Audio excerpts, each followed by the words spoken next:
seminar presentation.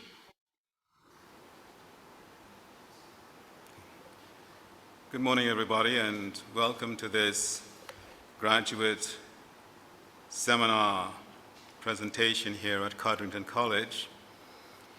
We are delighted to have among our assessors Professor Frederick Ochieng Odiambo, the Dean of the Faculty of Humanities and Education, the UWI Cayfield campus, the Reverend Dr. Oral Thomas, President of the United Theological College, Jamaica, West Indies, the Reverend Canon Noel Titus, Dr. Titus, a part-time lecturer here at Codrington College, Most Reverend Dr. John Holder, part-time lecturer here at Codrington College, Reverend Dr. Winston Lane, part-time lecturer here at Codrington College, and myself, Canon Dr. Kirkley Sands. We also have sitting with us the Registrar of Codrington College, Miss Natalie Paris.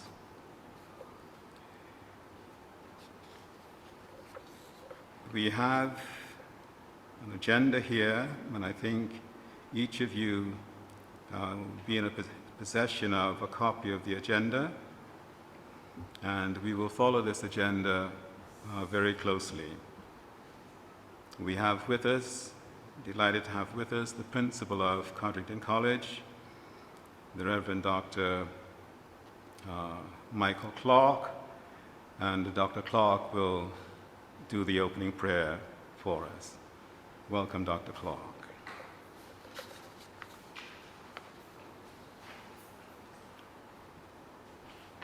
Thank you, Dr. Sands.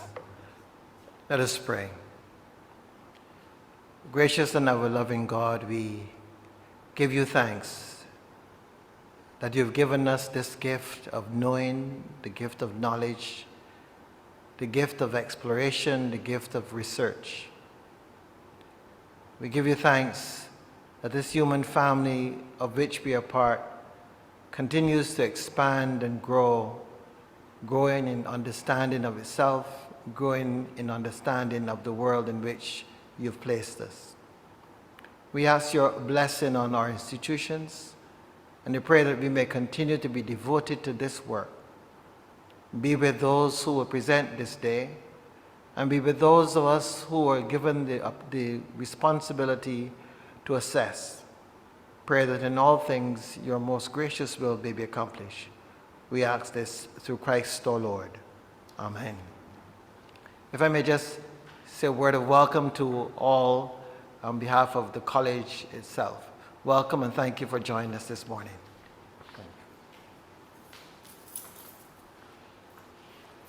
Thank you, Dr. Clark.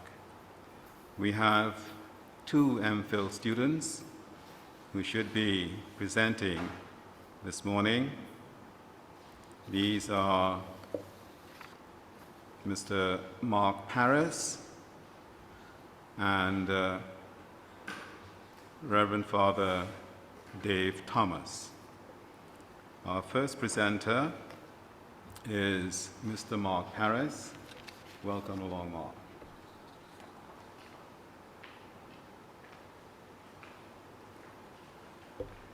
Good morning. Thank you, Canon.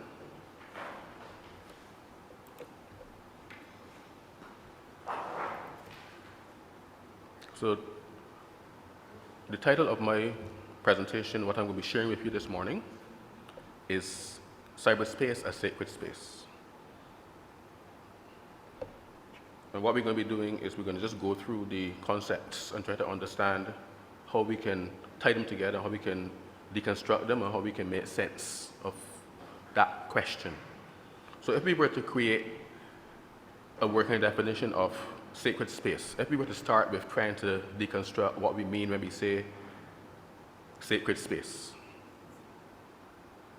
if we were to begin with a straightforward definition, it could be, among other things, sacred space is where, or the space within which, the sacred community gathers to worship. And we could add to that. We can add among other things. Because it isn't always a situation where the community may gather for worship. But for our purposes today, let us assume that this is the primary purpose of when the community gathers in sacred space. So it's necessary then to even further deconstruct that term. So let's begin with what is space. And seeking a definition of space can prove to be challenging because a term like space is fraught with a lot of different nuances depending on the discipline, whether it be science, whether it be philosophy, whether it be anthropology, theology. But if we were to at least begin with a dictionary definition, we would find the following among other definitions, and we can use this as a starting point. Space is a boundless, three-dimensional extent in which objects and events occur and have a relative position and direction. And this is, of course, what we call the classic Newtonian definition of space. But we are just as familiar with other understandings of space. Some of these taken from the social sciences, for example, personal space. And we know that there are also concepts of space from feminism, Marxism, and other related concepts. So space is therefore not only to be understood as that which can be observed and measured, but it can also be understood as that which is experienced. And we would recall that the philosopher Immanuel Kant had asserted that our perception of space is a product of the way in which our minds work, but its actual nature is unknowable. And of course, we know that this is a reflection of his general position regarding knowledge as a whole. Now, if we were to go back further in history, we will find that our earlier ancestors, or our forebears, also reflected on what space is and how perhaps it came into being. And for the most part, these early storytellers refer to space in the context of the creation of the universe.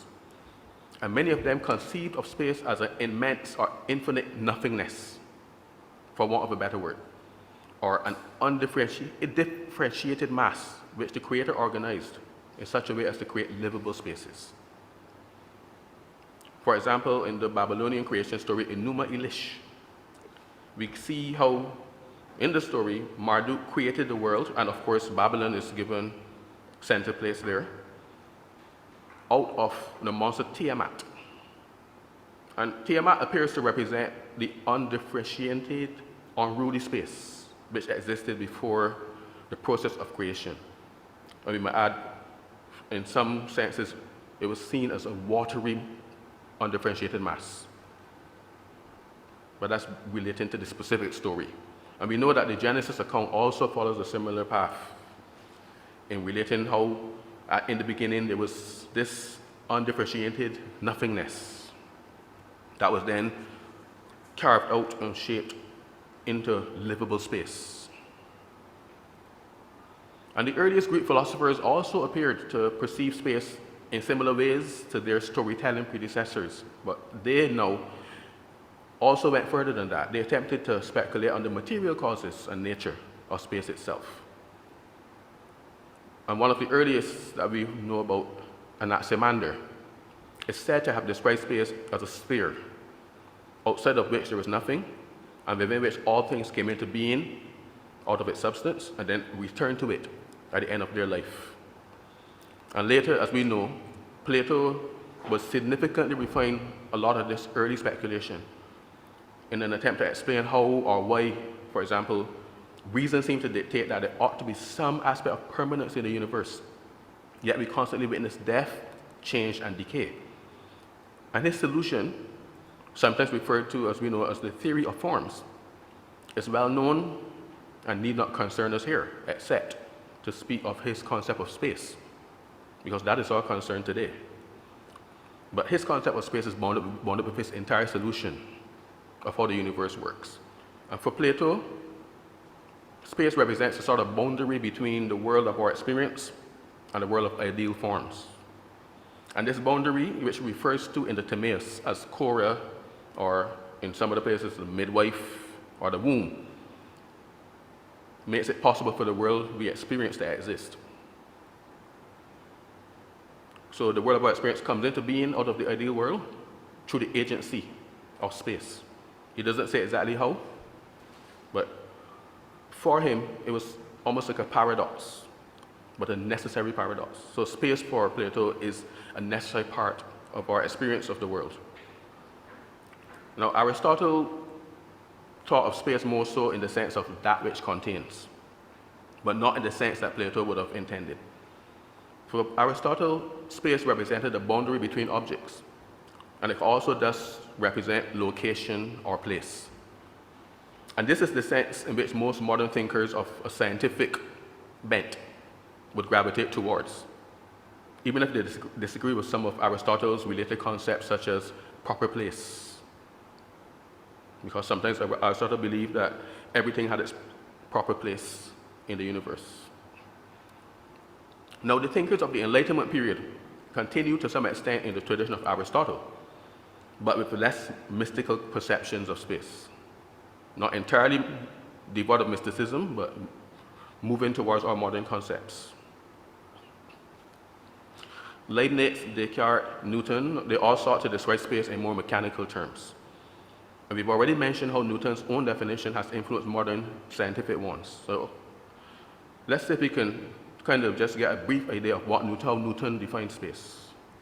And for him, absolute space in its own nature, without regard to anything external, remains similar and immovable. Relative space is some movable dimension or measure of the absolute spaces, which our senses determine by its position to bodies, and which is vulgarly taken for a movable space. Place is a part of space, which a body takes up and is according to the space either absolute or relative. A part of space, not the situation nor the external surfaces of the body. Positions normally have no quantity, nor are they so much the places themselves as the properties of places. And we see here where a lot of our modern understandings of space derive from, and place as well. So it may be reasonable, therefore, to take as our starting point the modern scientific definition of space that's based on persons like Newton, Leibniz, and Descartes, but with one caveat. As we noted earlier, the experiential dimension of space cannot be ignored. Space can be experienced differently by different people at various times. And of course, Kant would have drawn this to our attention earlier from the point of view of what is knowable and in what sense things can be said to be known. But we can add to that we also need to include also psychological and sociological factors as well in our understanding of how space can be experienced. In addition to this, in the early to mid-1900s, some degree of research was done by psychologists into animal behavior. And this led to a better understanding of why people behave the way they do, especially in groups. And one of these studies came to the concept of personal space. And the sphere around each person, it could be large, it could be very small, that represents what we sometimes now call our comfort zone. And we know a lot of this came up in the recent pandemic as well, where we're talking about personal space and social distancing and so on. And similarly, a number of feminist writers have also drawn attention to the fact that spaces and places can mean something different depending on your gender and on your experiences within that gender. So we have to keep the dual nature of space in mind at all times. So it's both subjective and objective, and it's both experiential and non-experiential. So the next task we will set ourselves is to understand what constitutes the sacred community. And maybe we can break apart the two terms. Let's look at community first, and then we can talk about what it means for the community or anything else to be sacred. So this is the easier one. We can use a basic definition of community. And I'm going to use one dictionary definition again. And it means, in this very general sense, an aggregate of people from two up to an unspecified but not too large number who associate together in face-to-face relations over an extended period of time and who differentiate themselves in some regard from others around them, and who are mutually aware of their membership in a group and whose personal relations are taken as an end in itself. So we're talking then about something that we can point to and identify as distinct from this group, as distinct from another group. So that's a comfortable idea of understanding what we mean when we're talking about a group or community. The more difficult task would be in terms of understanding what it means to be sacred and what do we mean then when we're talking about a sacred group or sacred community. So, as in the case of the term space, again, the term sacred is problematic. It's difficult to find a clear and concise definition that everybody agrees with. But it seems that for early students of religion, they felt that they had solved the problem because as far as they were concerned, sacredness related to belief in a divine being. So the implication here is that a sacred thing or a sacred place is something or some place that's connected with a divine being. Now, Emile Durkheim in the early 1900s sought to define sacred things as things set apart and forbidden. But the challenge with that is that when we talk about things set apart and forbidden, it very often brings up the notion of the term we use called the taboo, something that's tabooed. And that term has come to assume some negative connotations over the years. And in our collective understanding, a tabooed thing is something which is forbidden. For example, in the story of Achan in Joshua, who with his entire family was put to death for taking some things away from the battle scene that he was not supposed to take. So, on the other hand, the general understanding of sacred things is broader than that. And a good example is hymn singing. Hymn singing in some Christian traditions may be considered a sacred act, but it's not seen as tabooed. So there are two different things that we're dealing with. The sin of Achan that we mentioned just now, what he did was not a religious act, even though it might have religious overtones or connotations. In and of itself, it was not a religious act. So it may be best to take the position that there is some overlap in many cases between sacred things and things set apart and forbidden, but the two things are not necessarily synonymous. So we need to go a little further in order to understand what we mean when we say that something or some place or someone is sacred. So Rudolf Otto, in his book, The Idea of the Holy, English translation, took the approach that the sacred was that which confronted us in such a way that we sense that we are in the presence of something wholly outside of the natural realm. He coined the phrase mysterium tremendum et infinans et fascinans. The thing which is wholly other, it mystifies us, it terrifies us, but it also fascinates and draws us. So it's paradoxical. His primary focus was on the non-rational aspects of holiness or sacredness. And for Otto, it's more about the feeling which engulfs us when we encounter something that we cannot understand or explain, but somehow recognize to be a force of tremendous power, which is not of our world. It is therefore those places and things which elicit this feeling of holy dread, which we refer to as holy or sacred. Mircea Eliade takes a similar approach. He takes his point of departure from Otto, and he defines sacredness as that which is different in essential nature from the day-to-day world. Eliade uses the term hierophany in preference to Otto's more enigmatic phrase. And for him, the divine manifests itself at certain places and through certain objects or persons of its choosing. And it's in these instances that the divine and profane worlds meet. They function as portals or points of contact. And indeed, in many cases, humanity itself has sought out these points of contact. But for Eliade, these points of contact also represent focal points in the universe and points of order in an otherwise disordered world. They represent, as he terms them, axes mundi, centers of the world, which link the human realm to the realm of divine beings, and in some cases with the underworld as well in certain religions. And what's common to these two writers is that they both include in their theory some concept of a divine being or beings who take the initiative to confront humans. And this really is by no means proven. So it might be wise to take from this position that sacredness or holiness relates to the belief that the place, object, or person deemed sacred is in some sense in contact with power or powers that may in some cases originate outside of the natural realm. That power can do good to those in the vicinity, or it could also do harm.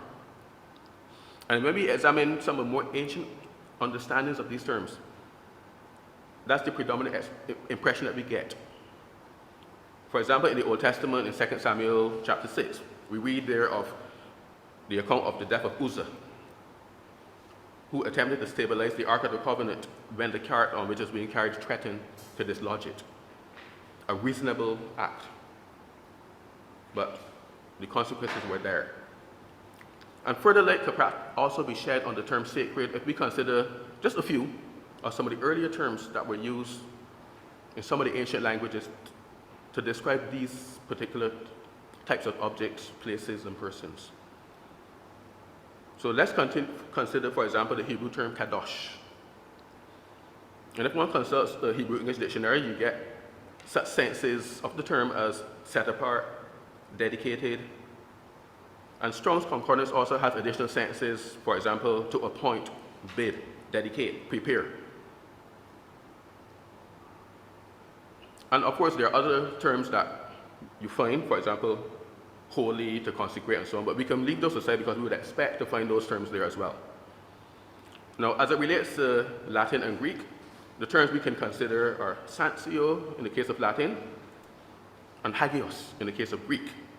So for the Latin, when we look for the meaning of some of the sub-meanings of this term, we get to confirm or to ratify, to sanction, to fulfill a prophecy, to enact a law, to ordain, to dedicate. If we move from there to the perfect infinitive, sanctus, we get consecrated, sacred, inviolable, venerable, august, divine, holy, pious, and just. If we go to the adjective sacer, we find the following: sacred, holy, consecrated, devoted to a deity for destruction, accursed, detestable, criminal, infamous. So the Latin term then is even more ambiguous than the Hebrew term. Now, the Greek term hagios may be translated as to hallow, make sacred, especially by burning a sacrifice, or devoted to the gods. And Strong's Concordance adds religious awe, reverence, to venerate, revere, especially the gods or parents. So this very basic review suggests that the terms we now use, namely sacred and holy, did not necessarily have the exact same meaning that we now associate with them. It must be noted that they carry some of the modern meaning, yes, but often other nuances arise as well, and not all of them are positive. And Otto recognized this in his discussion of these and similar terms when he points out that many of these terms may have originally carried with them the connotation of uncanny, eerie, or even dangerously powerful. And in fact, Covington, in his study of the Melanesians, came to the same conclusion, that the terms used by the members of the tribes he visited were not in themselves imbued with any particular moral significance. The underlying factor was the power believed to reside in or around certain places, persons, or things. And that is what made them be described as holy or sacred. As an aside, and in an interesting aspect of the same discussion, the political philosopher Giorgio Agamben, as part of a wider study on political philosophy, did a study on an enigmatic class of persons in ancient Rome called Homo Sacer, or if you want to translate, a sacred man. Any person who was decreed as Homo Sacer automatically was placed outside of the bounds of the law of the state. Only very specific offenses led to this penalty. But this Homo sacer could not be sacrificed to any god, but could be killed with impunity. The general point that Agamben makes throughout this section of his treatise is that the man designated as Homo sacer was so designated because he fell into a very specific category of persons in relation to the gods as well as the humans. He was no longer an ordinary man. It must be noted, this designation did not make him sacred in the modern sense that we think of. It does not even mean that the person so designated was in close connection with the divine spirit, because to all intents and purposes, the person was deemed an outlaw. And of course, this reminds us, just in passing, of the narrative or the mark of Cain that's found in the narrative in Genesis. A very similar story. So if we were to seek to unravel all of this information and seek to come up with a working definition of sacred or holy for our purposes today, it may be wise to say that a place, thing, or person may be deemed holy if, to the person holding this belief, it or they are believed either to form a connection between the spiritual or divine world on the one hand and the human sphere on the other hand, or if it or they are believed to possess some power that could come to have an impact on the natural world, or some combination of both understandings will suffice.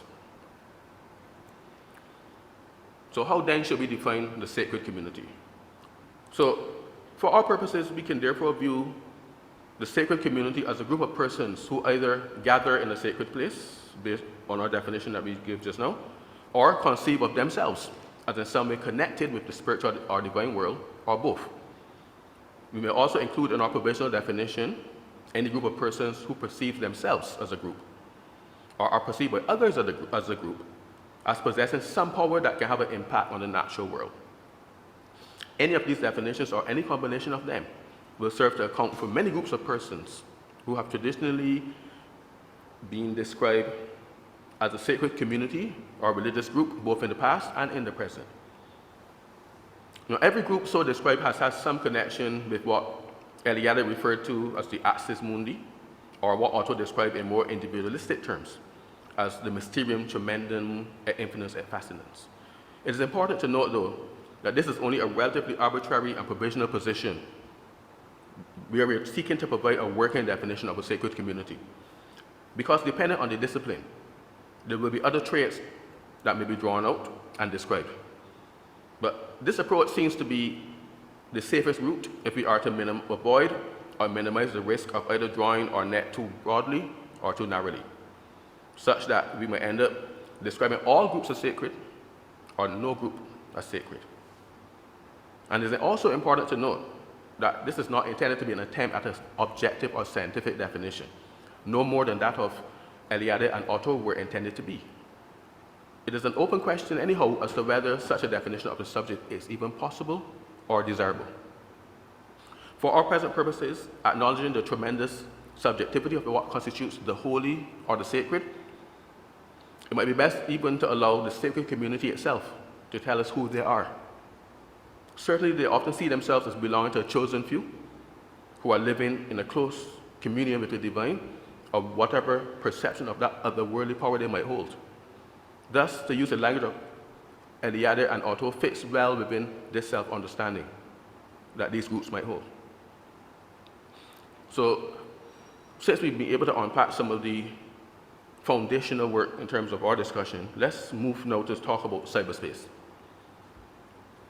All right, so let's see if we could come up with a working definition of cyberspace.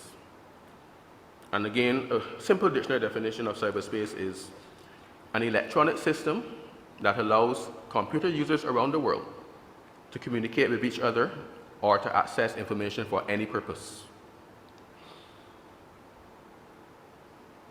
It is easy, very easy, to forget that there are two aspects to the operation of cyberspace. The physical infrastructure of computers, cables, and peripherals, as we're using now, and the applications that allow users to see, hear, and share information. In order for cyberspace to function, there must be at least two computers which have the ability to share information, And that ability will be based on compatible applications using compatible machine language. While it is possible for computers to communicate without human intervention, it is a given that human input will always provide the initial impetus for that communication. We have not yet reached the stage where artificial intelligence can self-replicate, at least we hope not. At least not to the best of our knowledge. At the beginning of every process associated with computers, there will be a human designer, builder, or programmer. At the other end, the final end user of computer communication will also be a human being. Computer communication was created by humans and exists and functions for the benefit of humans, for better or for worse. If we were to step back, though, and look under the hood for a short moment, we will find that even though computers have been around for several decades, it is only within the post-World War II era that have been widely used for communication. And it's only within the last 40 years or so that the average person has been an active participant in cyber communications via the internet. It may be helpful also to examine a philosophical view of cyberspace, if only because it might help us to better visualize its role in modern life. And the philosopher Karl Popper, during the 1960s, developed a theory of the three worlds. World one, according to Popper, is the world of our, the physical world of our experience. The trees, the planets, the built whatever else you can identify from the world of our experience. World two is the world of our sensory experience, known only to the individual. And then we're now in the realm of psychology. And world three is the world of human knowledge and creation. There has been little difficulty with accepting the premise of the first two worlds traditionally, but it's Popper's world three that has been more difficult to grasp. For him, world three, the world of human knowledge and creation, is not subjective, as might at first be assumed. In reality, it is objective. And he gives this argument. However much of it exists in the minds of humans, it really exists in the sense of shared wisdom. And some of this shared wisdom can be manifested outwardly. And a good example of this is the construction of a medieval cathedral. The cathedral itself is the outward manifestation of the creative knowledge of a master builder. But even more so, it is the outward manifestation of the creative knowledge of several master builders. Because, as you know, cathedrals took centuries to build. And for Popper, this is just a visualization of his idea, but he also said that even if there is no necessary outward manifestation at any point in time of this shared wisdom, as long as there's the potential for it to be shared, it is still part of world three. And the example he gives will be, let's say that somebody wrote a book and it up to today has not been read. There's still the potential for that book to be read in the future. So as long as that potential exists, this particular object belongs to world three. So if we take Popper at face value, we can fit cyberspace into that same frame of being part of the shared wisdom of humans and part of what he referred to as world three. So because cyberspace is an entirely human product, but it is manifested physically, both in terms of the physical infrastructure that we spoke about just now, the servers, the hosts, the peripherals, and all these things that were also created by humans, and not only the physical infrastructure, but the logic behind the applications as well. The programming language are also products of human wisdom, but they're shared. So it's from this perspective then that we can understand a little better from a philosophical standpoint how cyberspace fits into our modern philosophical worldview. So the question might be asked then, at this stage, in what sense should we accord cyberspace the description of space? In what sense can it be referred to as space? And there are in fact two ways in which we can afford cyberspace this description. Firstly, as physical infrastructure, which we have been referring to repeatedly. As physical infrastructure, cyberspace or the internet, whichever term you prefer to choose, is made up of connected servers and less powerful machines along with peripherals across the world. On any given day, someone in Canada may be transacting business with someone in Hong Kong. From this perspective, since both persons are physically located somewhere, by convention, we usually describe the intervening distance between them as space, anyway, whether we conceive of this space as empty or not. And of course, we know that it is not empty. This is the Newtonian definition of a space we discussed earlier. Now, since these two persons are communicating across the expanse of intervening space, but via the internet, as we are doing now, it is logical to refer to their communication as taking place via cyberspace. This intervening distance between the two is still space, but it becomes cyberspace because the individuals are availing themselves of channels afforded by the infrastructure of the internet, both physical and non-physical. We are free to say that they're communicating across space, just as two persons standing in a park might do. And we will be quite correct in so doing. But referring to their communication as being achieved via cyberspace provides greater clarity as to how they're able to do so.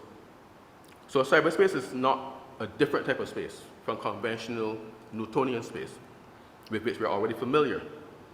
The use of the term really helps us to better understand the new ways in which we are able to instantaneously share information, whereas in the past, we would probably have to mail a letter, wait for it to traverse the intervening space between us and the intended recipient, and then hope for a response via the same path.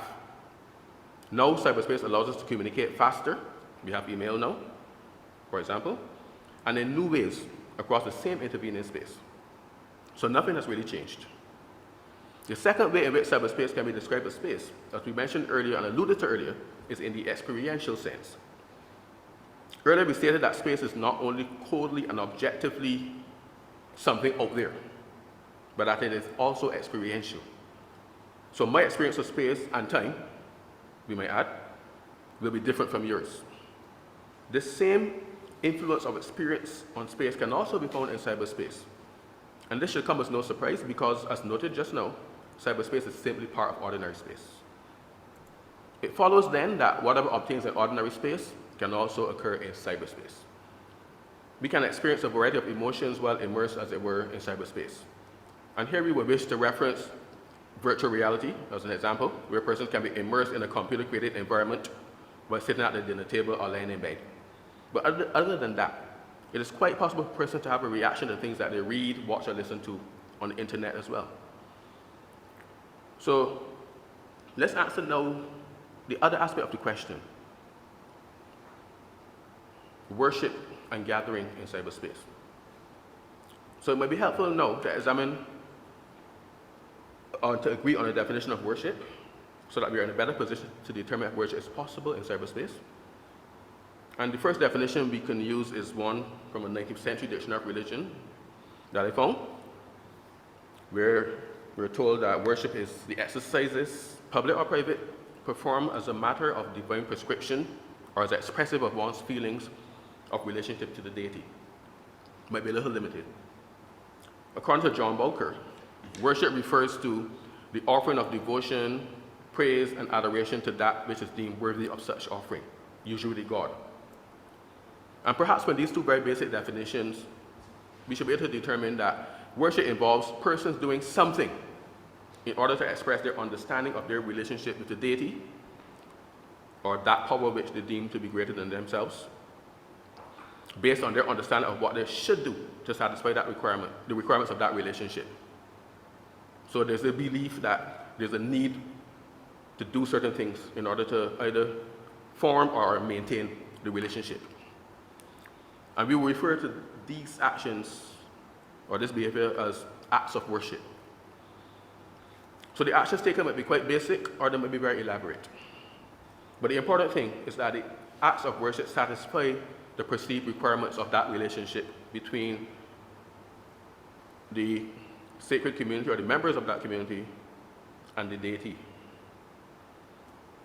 And if we seek for even simpler explanation, then let's go to the Catholic Encyclopedia, which says that worship may be defined in its simplest sense as homage being paid to a person or thing. And for the avoidance of doubt, let's use this very simple definition, because the other two actually basically say very much the same thing. Within this context, then, we're dealing with homage being paid to the deity. If we therefore ask ourselves if such a thing is possible in cyberspace, based on what we've been discussing up to this point in time, then the obvious answer is yes. And in fact, by this definition, worship can be conducted anywhere.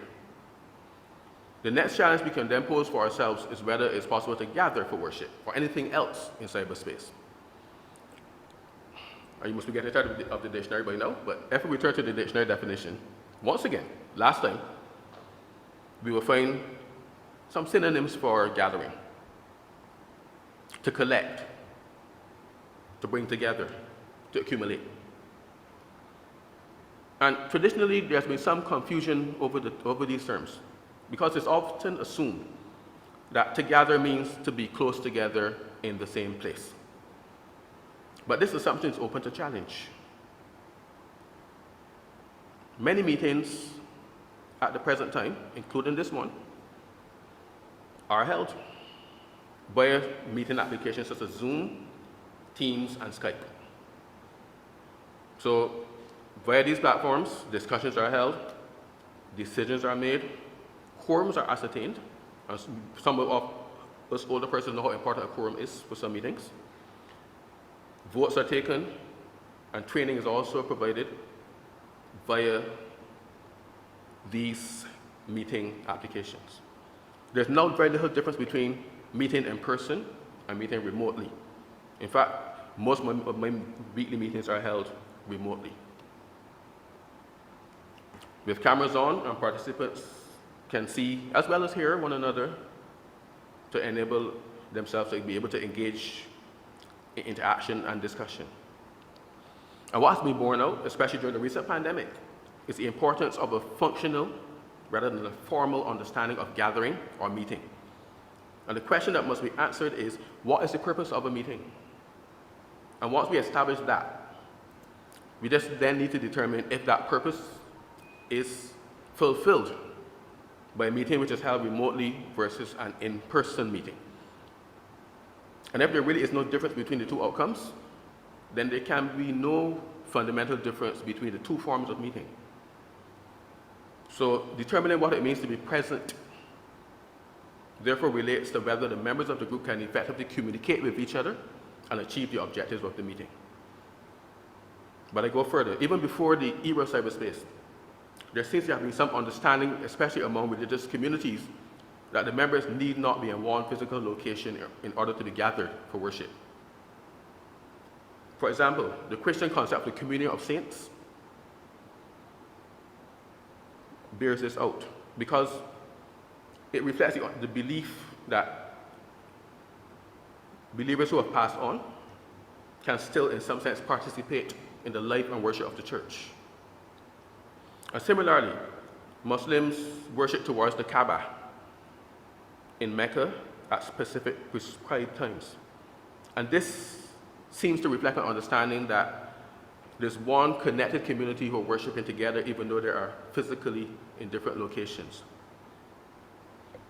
So an understanding of gathering or meeting which transcends a specific physical location where everybody is expected to be is therefore not new. So if we were to just wrap everything now up into one tidy bundle and answer the question then, can cyberspace be sacred space? But before I answer that question, let's just have a little caveat. We should state here that when we're talking about cyberspace in this context, we're excluding websites that are simple, static repositories or archives of information, such as saved video and audio files.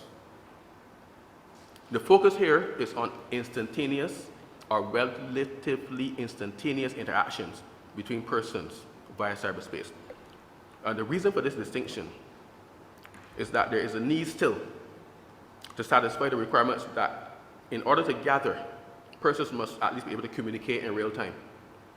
Therefore, we would expect to include the following examples, which would be live streams and live podcasts, meeting applications like Teams, Zoom, Skype, GoToMeeting, Google Meet, chat rooms, and other video and audio links. So once we have accepted that caveat, we can move on. So we've reviewed the evidence, and I think we can safely conclude that yes, cyberspace is simply part of ordinary space, Newtonian, Einsteinian, whichever you prefer, and that it is possible to gather in cyberspace as a result. And we further determined that worship can take place anywhere within space, including cyberspace. But we've added above the caveat that gathering can only occur if the persons are on the specific site or are accessing the specific application at the same time. It doesn't mean they have to be in the same time zone. So someone who accesses a saved YouTube video of this particular presentation tomorrow would not be deemed as a participant. Somebody who accesses the service that we streamed on Sunday today, would not be deemed a participant. On the other hand, if they were logged in and watching it while it's being streamed live, they would be deemed a participant of the particular activity. So it would be difficult to call these people participants. They're basically just spectators. So they're expected to a past event. So from this perspective, it will also be difficult to say that this person who's viewing the video or whatever hours later or days later is occupying sacred space in the sense that we're trying to describe here. If only because the sacredness of the space is dependent on the sacred community and what the sacred community is doing. And if that community has moved on in time, this means that something has changed. So cyberspace, in a sense, can be said to function almost as temporarily sacred space, or sacred space for the time being, much like a school hall that performs double duty as a church on Sunday mornings and then school from Monday to Friday. So the school hall is going to become sacred space when the sacred community gathers for worship at the time when they gather for worship. When that event concludes and the sacred community disassembles, then that function of being sacred space will cease for the time being. Similarly, the same thing would obtain in cyberspace based on what we're describing here. So when the live stream concludes, that sacred space in cyberspace ceases to be for the time being and reverts to other functions, whatever other functions can occur in cyberspace. So that concludes our discussion. We thank you for your patience and your attention.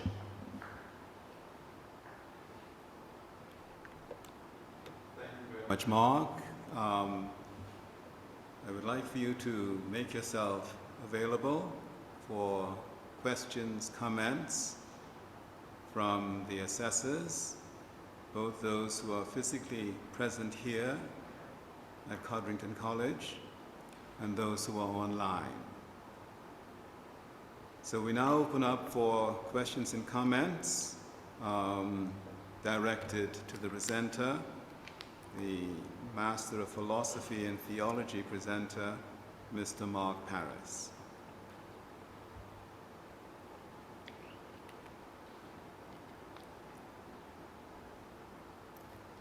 Any questions or comments? Yes. Yes, Professor Ochieng. Right. Okay.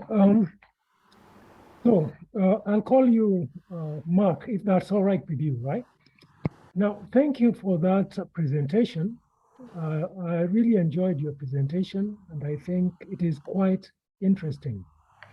Now, I have a question for you, a simple question, right? Very general, right? Now, why did you pick on the topic, right? And what do you think is the relevance of that topic in today's world? There you are. Yes, so I can ask that question, those two questions in one go. I picked this topic because coming out of the recent pandemic, the pandemic lasted just over about 2 years or on the top of that, and there were points in time when worship was completely banned in person, and where people then had to scramble to obtain the technology, if they did not have it, to stream their services in some manner. And what we found during that period of time was that I can only speak to church, but I know other religions obviously would have had similar experiences. But what we found is that church went on. It went on in earnest. So much so that many people did not even return to in-person worship when they were given the opportunity so to do. In terms of relevance, I think it's relevant from the point of view that more and more the world is moving towards online activity. And I believe that over the next few years, you're going to find that people express a greater interest in just simply streaming a service as opposed to actually leaving their home, because it's far more convenient to lay in your bed, which I found for myself as well, and watch a service. And I think that for young people especially who have come up with this technology and using a lot of this technology, even more so than older persons like myself, I believe that we will find that more and more people are going to move away from in-person activities such as this. They might still go to parties because you can't party online apparently, but certainly things that can be done online, I believe that people will more so do it online. And not only that, it will also dovetail into a lot of other things that happen online, where banking online, shopping online, and so on. And it's simply a situation where the world is moving in that direction. And so it's going to become, even if it's 40% important now, I believe it will become doubly important within the next 10 years. That churches and other religious groups pay a lot of attention to their online presence. And in fact, as you know, there are some religious organizations that only have an online presence. They don't actually have a storefront at all. They're specifically, they were created to be online, and they function solely online. And then the other part of it as well is that even if you have in-house worship, you can still, for example, our church, we have a council meetings on Zoom all the time. And so there's still other things that can happen that are more conveniently done online. So that's my main reason for thinking that this topic specifically is extremely relevant to today's world. Thank you. Thank you. All right.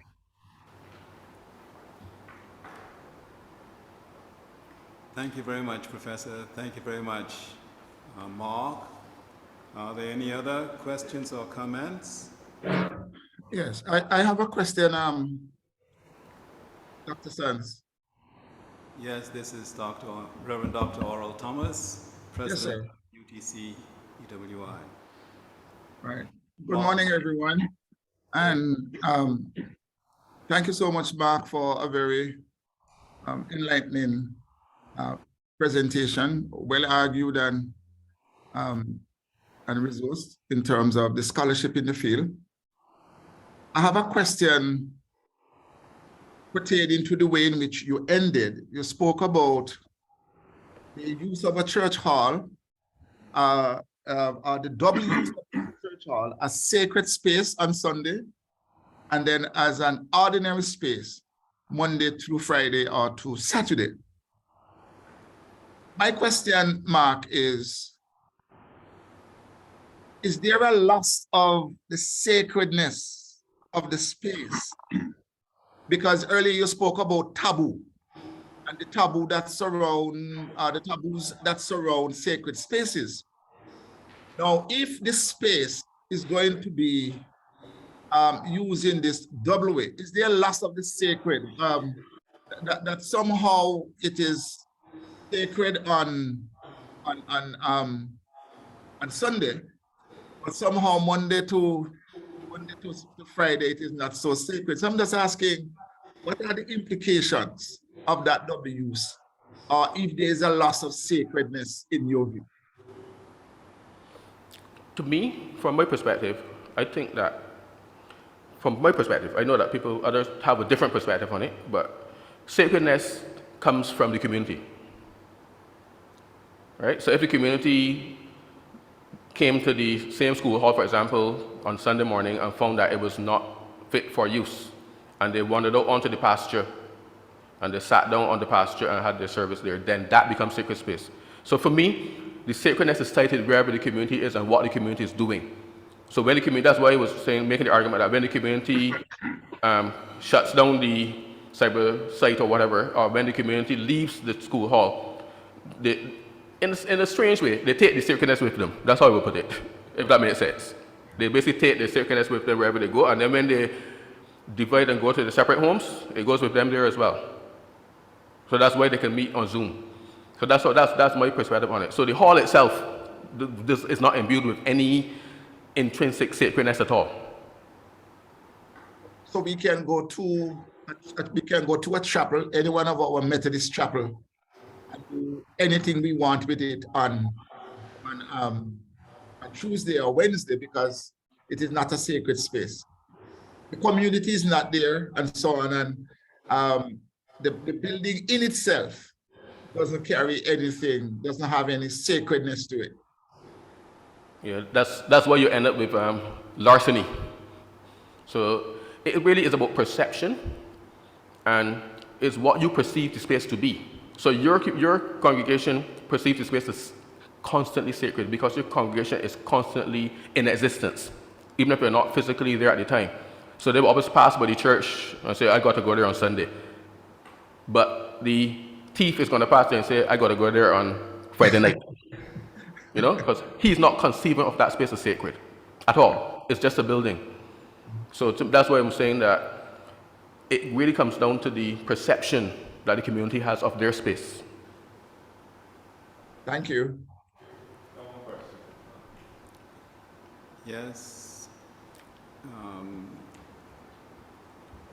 Yes, Mark, thanks for the presentation. Is this working? Right? Yeah, it's working. I'm intrigued with the way you flowed from space, general discussion, into cyberspace. And I've been trying to get this thing. It's working. Yeah. Yeah. How you move forward from space, the discussion, right, to the discussion of cyberspace, into cyberspace. Now, I'm trying to find the threads that will lead me smoothly from one to the other. Maybe it's destined to be a smooth ride over. But my point comes with demarcation.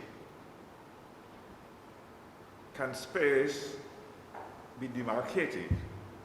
That's the question. And what are the criteria for demarcating cyberspace? You went on the functional. So, are you saying that sacred space has to do primarily with function? But even if you say that, cyberspace introduces a whole range of other variables which you then have to pack into this space idea. And that's the challenge. That's the challenge. But you're in a different world, and you've got to take your whole idea of space, bring it to something called cyberspace, and redefine cyberspace in terms of the old understandings. So the transition from one to the other, I think it's interesting. It's intriguing actually, but I'm still trying to work out the smooth road from one is surely functional. It's about demarcation. How yeah. Between space and cyberspace. Space and cyberspace, yeah. It's both. They're two different things. Yeah, it's both. And my argument is that they're not different. My argument is that cyberspace is part of space. And yes, the how you demarcate it is based on the function and the use. So, and I use the argument that because the persons who are involved in and using the internet function within ordinary space. And we also you must keep remembering as you look around here that the peripherals and the hardware is occupying physical space. It is part of physical space. And we are part of physical space as well. So the internet and the cyberspace do not exist. Like when we use virtual reality as an example, it's not virtual reality. It's something that we can touch and feel.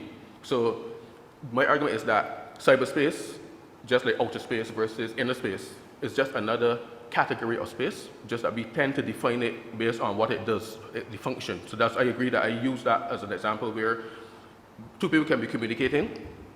They can be communicating in this room, like how we're speaking now, or they can be communicating across the internet, as I was doing earlier, but it's still the same thing.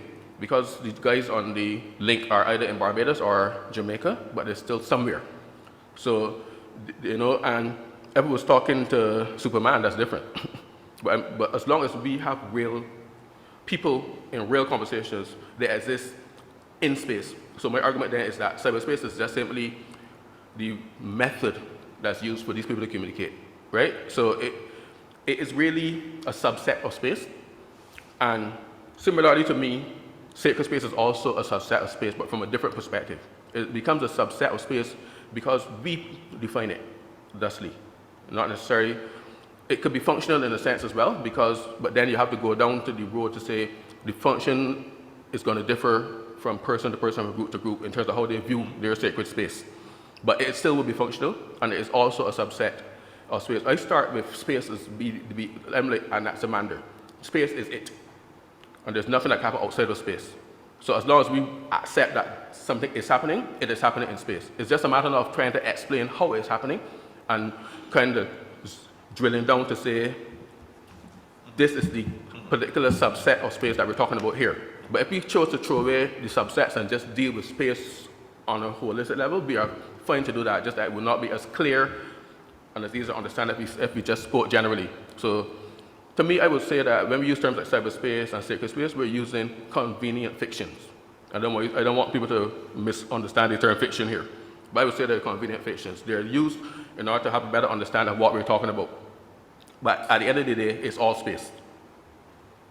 As the atomists say, it's all atoms and void, basically. All right, thank you, Mark. Yes. Thank you. Thanks very much. I see Professor Titus. Titus has a... Yes, thank you. Now, Mark, you gave a wide definition of sacred, and I found it very interesting. The question I wanted to ask at this time is whether all of what you are proposing will have any effect ultimately on the notion of the divine. Where do people stand ultimately on this after they have looked at sacredness and space in the way you have defined it? Right. Repeat that question, Cannon. The notion of the what? The divine. Divine. Yes. Yes. For me, a notion like divine is very similar to the notion of sacredness, and what the people like Otto and Mercy Ade were talking about. It comes down to your perception of these things, because I honestly don't see any ontological manifestation of things like that. I see it as your understanding of what you're being confronted with, similar to what Otto said. So I don't know if that helps or if I'm missing your question, Cannon. I think that you're beginning to discuss it, but I raised it because it would seem to me to be something that people have to grasp and wrestle with, because they may not have it as a perspective as you do. Thank you, Mark. Professor Ochieng? Yes, me again. Now, Mark, this is more of a comment, right? But you can comment at the end as well, right? Now, in your definition of space, right? Sacred space, and particularly space, you used, Greek philosophers. You talked of Kant, Descartes, Newton, Leibniz, etc., etc. Of course, what I noticed is that all those are European scholars, European philosophers, right? So I was just wondering if you would have time, or if you wish to look at non-European philosophers as well. So, for instance, I have in mind, right, especially when it comes to the distinction between personal and communal space. Right? It is usually argued that there's an interesting distinction, right, between the European conception of space and the non-European concept of space, particularly African concept. So when you read people like Placid Temples, right?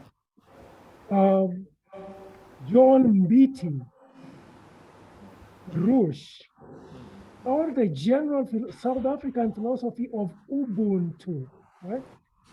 The view they give of space, rather communal rather than personal.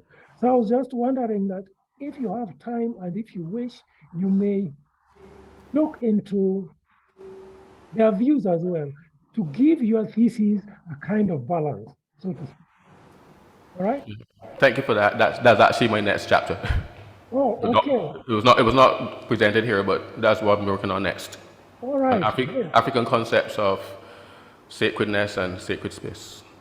Great, good. And I believe there is also a concept of, hello? Yes, Canon. We can hear you. I believe there is also a concept of space associated with the Japanese. I'm not au fait with this, but I wonder if perhaps, as Professor Ochieng was saying, that we need to look a little more broadly at non-European concepts. I wonder, Mark, in the light of the comment both of Professor Ochieng and Canon Titus, you can, well, two things here. One, you are having a session with Archbishop John and myself in another few weeks' time. Yes. In November, looking at the whole concept of the sacred space, etc., from an African perspective. And some of the authorities cited by Professor Ochieng were recommended to you when last you sat with Dr. John and myself. Yeah, that's but right. I wonder, to help us a little further, Mark, if you would sort of look a little further ahead in your thesis and say what your primary focus will be in terms of locus. You're looking at the Caribbean from an Afro-Caribbean perspective, and hence the vital and indispensable importance of the recommendations which Professor Ochieng shared with you. Do you mind just commenting on where you're going and whether you're going to splash down in the Caribbean from an Afro-Caribbean perspective? Well, the initial aim was to have a heavy emphasis on Caribbean reality, obviously, and the link would be to go back to the African reality because of the strong connection between the two. But at the same time, we also wanted to still maintain an international focus because there's so much that happens that is connected. Yes. So, but definitely, if we were to say put a percentage on it, I would probably say 60% Caribbean, Afro-Caribbean. Yes. That would be the aim. Yeah. Thank you very much. Any other questions?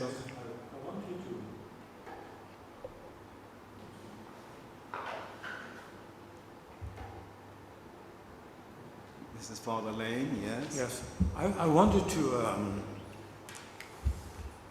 see if you could. Let me first of all thank you for how you presented your paper, and I like how you developed it, and spent quite a lot of time explaining the whole concept of space, and then coming to look at the whole idea of cyberspace. And I think you referred to the experiential. You talk about the emotion and and virtual space. You make that sort of create some idea there that you could understand the relationship between those two things. And when you came down to the point of participation and spectator, I mean, you mentioned that so long as you are participating, you are in space, you're in cyberspace. Yes. If you're not, let's say something happened, there was a worship, an act of worship, you're not there, but you did it afterwards, then you are a spectator. Yes. I like how you put that. But I wanted to ask whether there is any relationship between cyberspace and tangible space.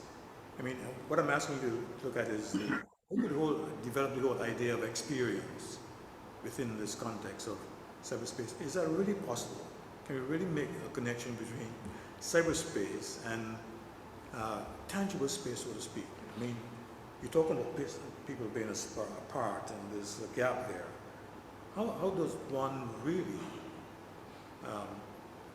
talk about space and people without really drawing on the concept of the senses, the whole idea of the senses? Well, from my perspective, when I thought about this, I remembered somebody like Immanuel Kant talking about his pessimistic approach to reality. And not only that, but a lot of physicists now have also been speaking about this in terms of we think that we're in tangible space, we really aren't. So when it comes right down to it, if we compare what we call real-time and tangible, what we're hearing now compared to what the others are online, and say there's a great gulf between the two, can we really make that case? My argument is that no, because a lot of what we experience is reality. First of all, it's experiential. I guarantee you that my experience of today is completely different from yours. And if we were to sit down and discuss it, we would be, well, I never noticed that, So there is already enough dissonance and enough challenges with even tangible space, right? That some of us don't even know where we are, and we're quite sane. So to me, if we take that into consideration, and if we go back to people like Plato, and the others that even question certain things that we take for granted because we don't need to question them. So for me, it is a situation where we're just talking about differences of degree, not differences in kind. And I think over time, as the technology gets better, that might even get less and less. Right now, especially people in our age group that did not grow up with computers, but I believe that younger people have a different experience of cyberspace than we do, and they have a different relationship with it than we have. So I think that over time, the difference between our in-person interactions and the online interactions are going to pale and become less and less. But that's my speculation. Okay. So the degree of presence is very different degrees of presence you're talking about there. Yeah. So we think physical presence is critical, but they don't care one way or the other. So it's a different worldview that is coming now. And because, as I mentioned, the whole internet experience, when I started using internet was in 1995. And I was one of the first people in Barbados to use this kind of thing, this technology. And that's not very long ago. So you give it another 50 years. But even from a philosophical standpoint, I don't think that there's much difference between cyberspace experience and real-time experience. I honestly don't think there's much of a difference. Okay. Well, next year, I mean, you might want to say something a bit more about that later. I don't know. But Yes. leave it there for now. Yeah. Okay. Thank you very much. Any other questions or comments for Mark?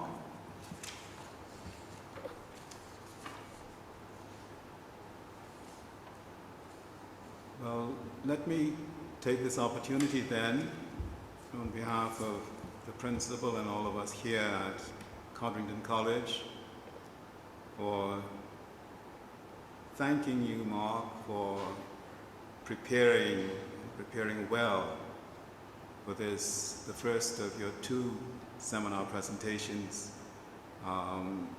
connected with your Master of Philosophy degree in Theology.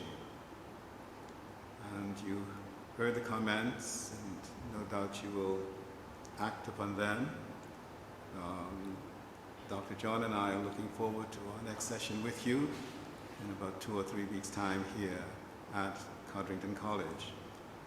Let me thank also the assessors, all of you, Professor Ochien, Dr. Oral Thomas, Father Lane, Canon Dr. Titus, Most Reverend Dr. John Holder, and our technician, and our registrar, both of whom are here with us at this time. Now, the assessors have been given a rubric with a view to giving Mark a grade, which is very, very important. We have in this rubric identified 5 primary areas with the relevant or pertinent number of marks, all adding up to 100%.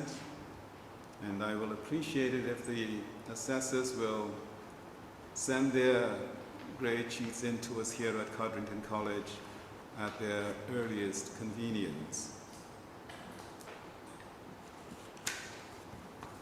We have this presentation recorded, and if you would like to have a copy of this recording to assist you with your assessment, that is readily available. But we would appreciate you, and I would like you to indicate that for us, and try and get these assessment sheets into us, because of course we have to, at the appropriate time, send them on to the UWI Cayfield campus when that time comes. We were expecting a second presenter in the person of Mr. Dave Thomas. He's here.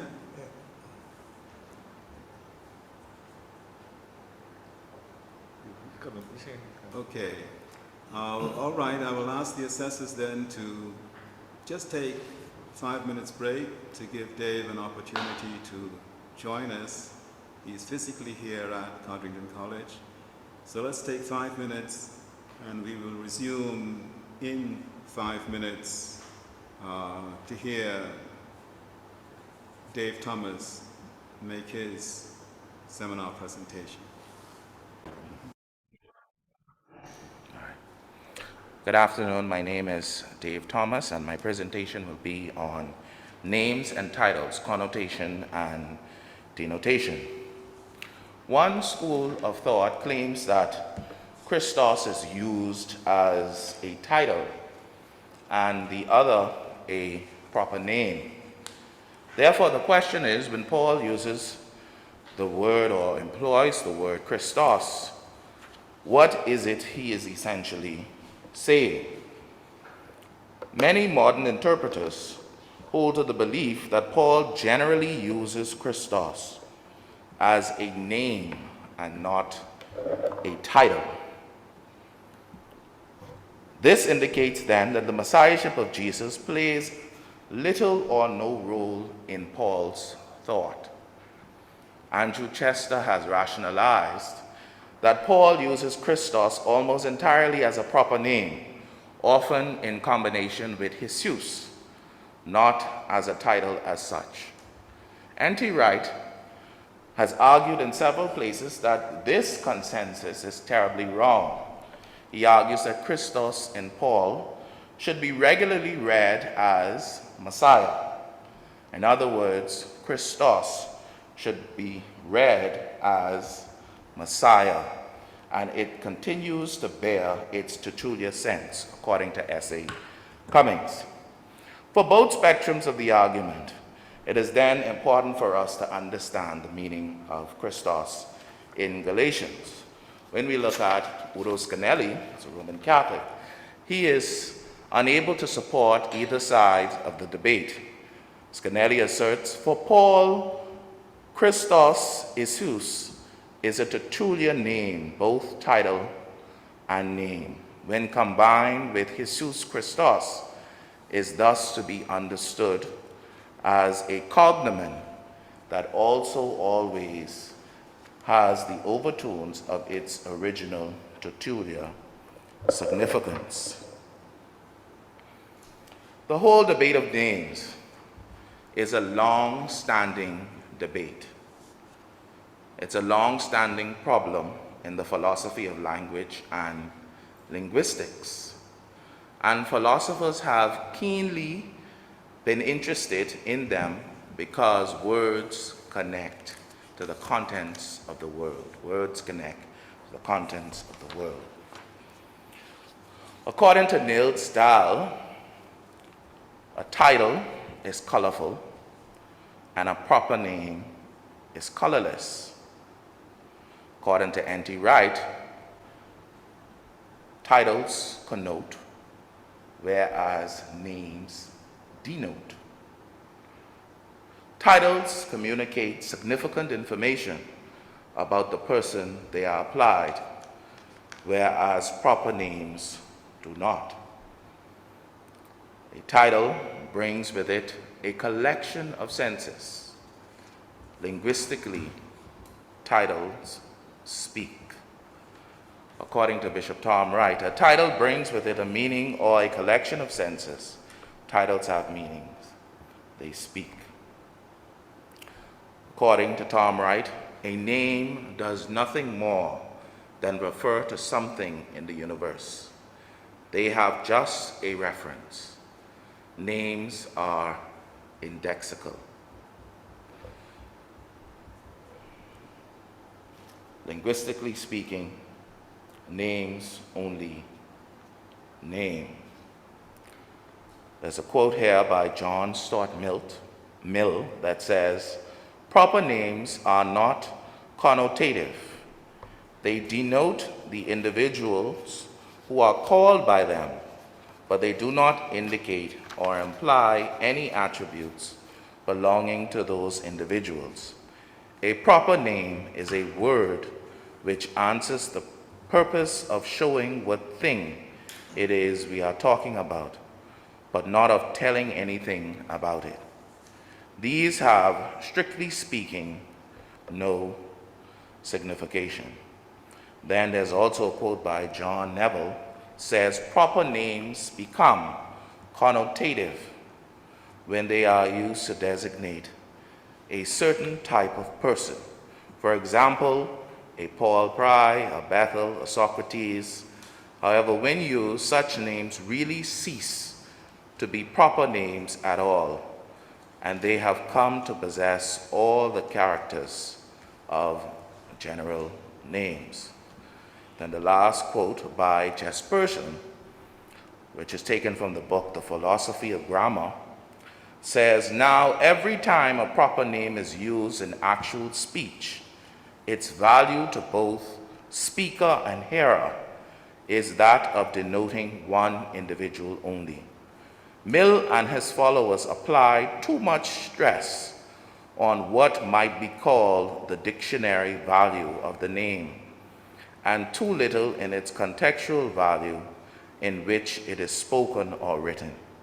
In Mill's terminology, but in absolute contrast to his view, I should venture to say that proper names connote the greatest numbers of attributes. In this situation, then, we find that Jesperson is simply saying that there is a difference between titles and names, common names and proper names, and it is relative, not absolute. And it totally depends on the speaker's deployment of the words, not in the nature of the words themselves.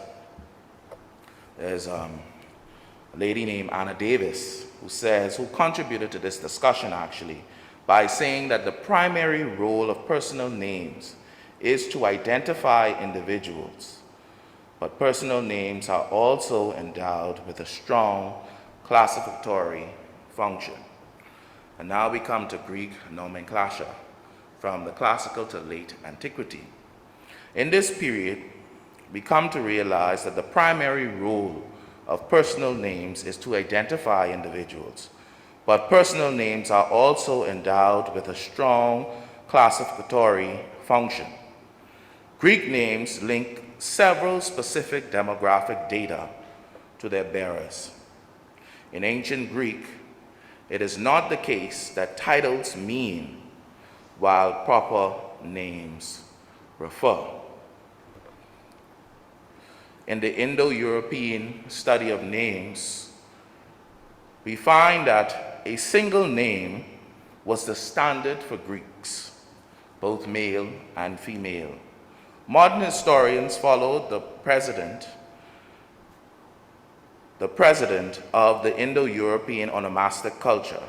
A Greek name could either be simple or profound. Etymologically speaking, the Greek name may be either theophoric or secular.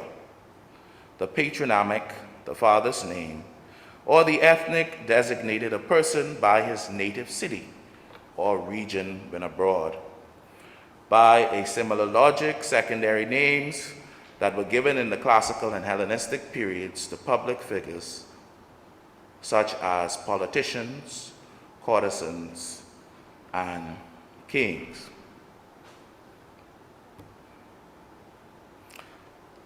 Tal Ilan classifies Jewish names under 6 etymological headings. And of course, she was a Jewish historian. And the 6 etymological headings were 1, biblical names, 2, Greek names, 3, Latin names, 4, Persian names, 5, non-biblical Semitic names in Hebrew characters, and 6, non-biblical Semitic names in Greek characters. The most common names in Israel are names from the Hasmonean dynasty, particularly Simon, Judah, and Eliezer for males, and with only 2 names, Miriam and Salome, accounting for some 48% of all female names in the corpus. In Jewish antiquity, second names were not quite common in Palestine. Under the influence of foreign cultures, which sometimes induced Jews to adopt a second name, and particularly under Roman influence, where 2 or 3 and even more names were the rule, we sometimes find Jews bearing double names. Patronyms were common: Bar Timaeus, Bar Abbas, and geography Eliezer of Narat, sectarian affiliation Simon the Zealot, were also sources of second names. Hebrew and Greek translations equivalent pairs: Thomas Didymus, biblical name plus Latin second name, Saul and Paul, and given name plus nickname Eliezer, Goliath. Elaine notes several instances of what she calls titles that are used as second names. We have Presbyteros, the elder, and then Neoterus, the younger. The Romans too had their own naming customs, very distinct from the Greek and broader Indo-European patterns, which for freeborn Roman male citizens constituted a well-known tria nomina. The nomen probably correlates to the single hereditary name of the Indo-European pattern and represents the most ancient Italian practice, as some archaic Latin inscriptions indicate. As it relates to the cognomen, at times this wasn't true. For example, chickpea was not the nickname of Marcus Tullus, but rather his hereditary family name. Semantic misunderstandings arises when modern authors associate ancient nicknames with cognomina. For example, Caligula, who was called Little Boots, who was one of my favorite Roman emperors, was not the cognomen of the third emperor of Rome, but rather a true nickname. Caligula's cognomen was Caesar. His full personal name was Gaius Julius Caesar Augustus Germanicus. So I wish we had a slide so I could show you all the imperial period, but I'll send it to you all via email. But when we look at the imperial period, we realize that Publius Cornelius Scipio was granted the victory title Africanus for his defeat of Hannibal at the Battle of Zama near Carthage in the Second Punic War. It is not synonymous with an ethnic. The sense is not Scipio the African, but Scipio the victor in Africa. So popular was this triumph that Scipio came to be referred to most of all by his cognomen, plus his agnomen, Scipio Africanus. Whether or not Paul himself was a Roman citizen, and we find this to be so because he said it in Acts chapter 16, verse 37 and 38, and then in verse 22, in chapter 22, verse 25 to 29, even if he says that he was a Roman citizen, which he did, he would have had no reason to believe that Jesus of Nazareth was a Roman citizen, or that Christos was, strictly speaking, Jesus' personal name. In any event, if we hold to the belief that Paul classified Jesus with a double name, then certainly it would be a striking exception to Paul's own general practice. According to Novenson, this notion, along with the issues that arise from the Antioch incident, has resulted in a distinction in the names. Peter and Cephas in the Pauline corpus. Paul names Cephas 8 times in 1 Corinthians 1 and 12, chapter 3, verse 22, chapter 9, verse 5, and chapter 15, verse 5, and he also does it in Galatians, chapter 1, verse 18, chapter 2, verse 9, and verse 11 and verse 14. And he speaks of Peter twice in quick succession in Galatians chapter 2, but he never, ever uses the two together.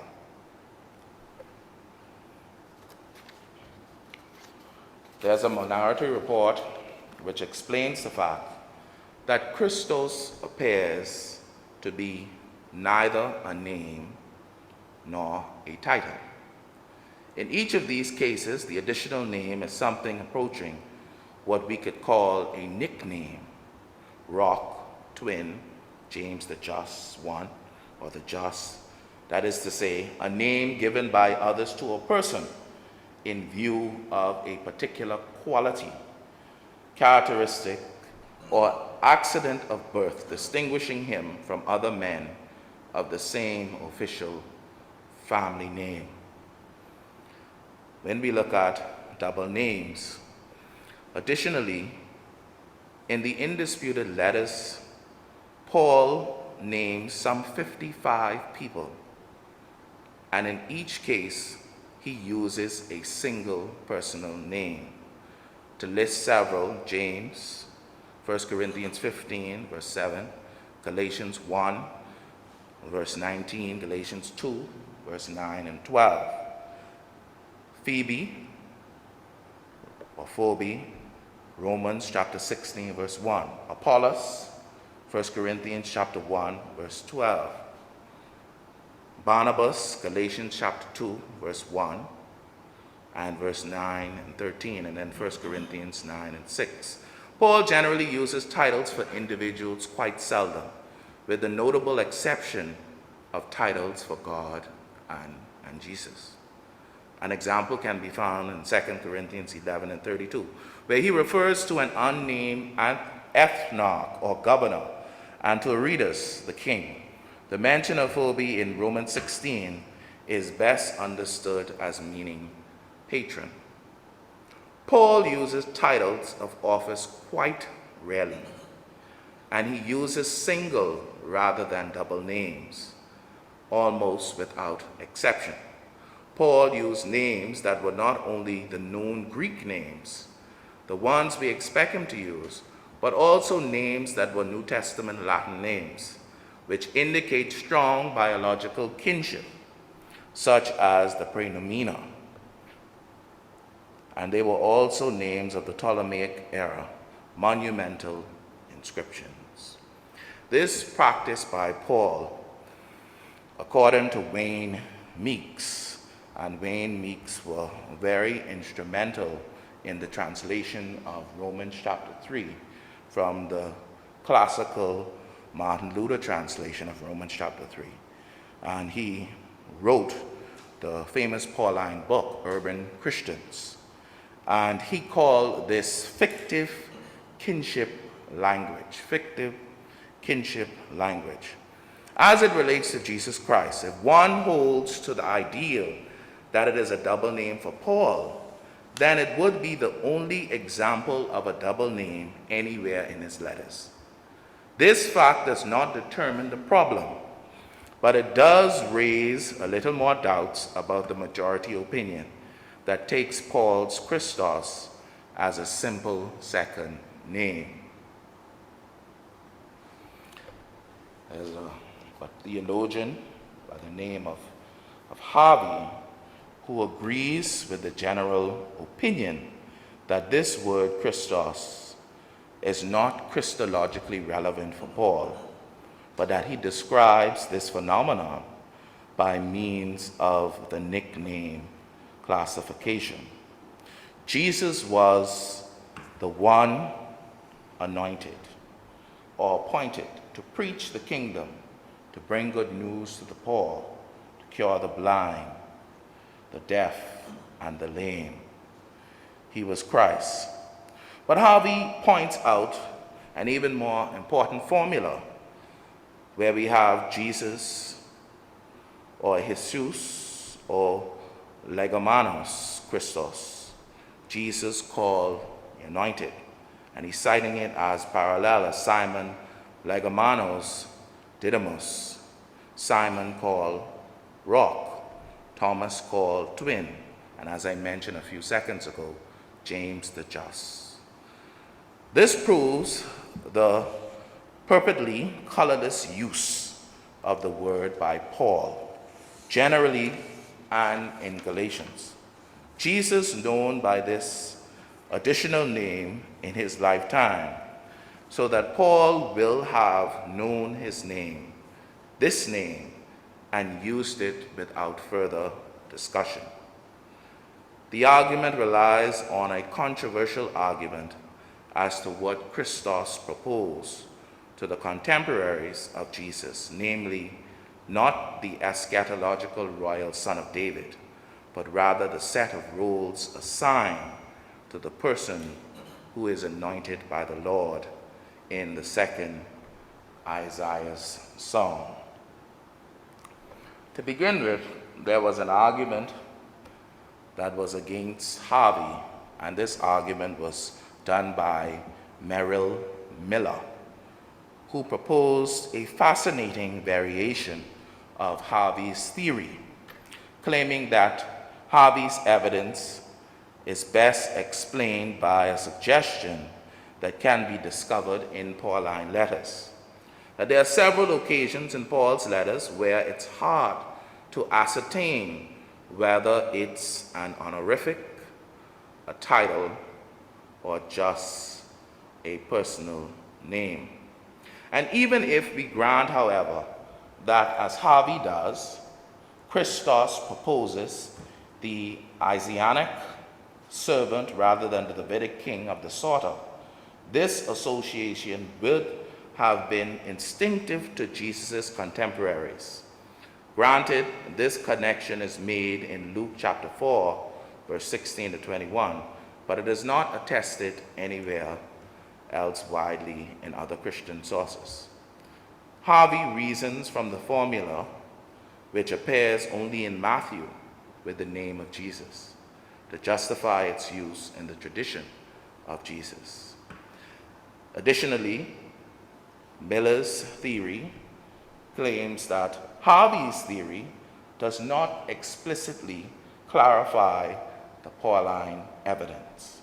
It implicitly accepts the classic proper name, not title hypothesis, and incorporates some historical onomastic context to that hypothesis. Now we come to Christ as honorific. Christ as honorific. In secondary literature, this category is known by a variety of names, including title, surname, and cult name. Historians use such terms to refer to the illustrious second terms that have been added to the personal names of certain famous people. For example, the Hellenistic kings, for whom we use Roman numerals to denote their order of succession, are perhaps the most well-known example. Antiochus, the first, the second, and the third. The Seleucid kings in Syria appended honorifics to their personal names, yielding the forms familiar to us. Seleucus, the victor. The Antigonid rulers do not appear to have employed honorifics to their personal names for unclear reasons, but they did use them to distinguish dynasties with more mundane nicknames. Honorifics, like Greek secondary names in general, are often denoted by a variation of the formula. And in the absence of this formula, honorifics have their own unique syntax that allows for a wide range of combinations. So Antiochus or Antiochus Epiphanes was sometimes called Antiochus Epiphanos, and we could find that in 1 Maccabees chapter 1, verse 10. Christ as honorific Bar Kokhba. Post Judah Maccabee, the Hasmonean, and subsequently the Herodian dynasty in Palestine continued the trend of using onomastic conventions that were current among their Hellenistic and Roman counterparts. The name Herod the Great is a much later way of referring to Herod. The form Herod the Great occurs only in Josephus, where it means Herod the Elder. The honorific proper is attested again during the Second Jewish Revolt against Rome in 130 CE. The Aramaic honorific Bar Kokhba is known and transliterated in ancient Christian sources. Bar Kokhba is not a given name, nor is it a title.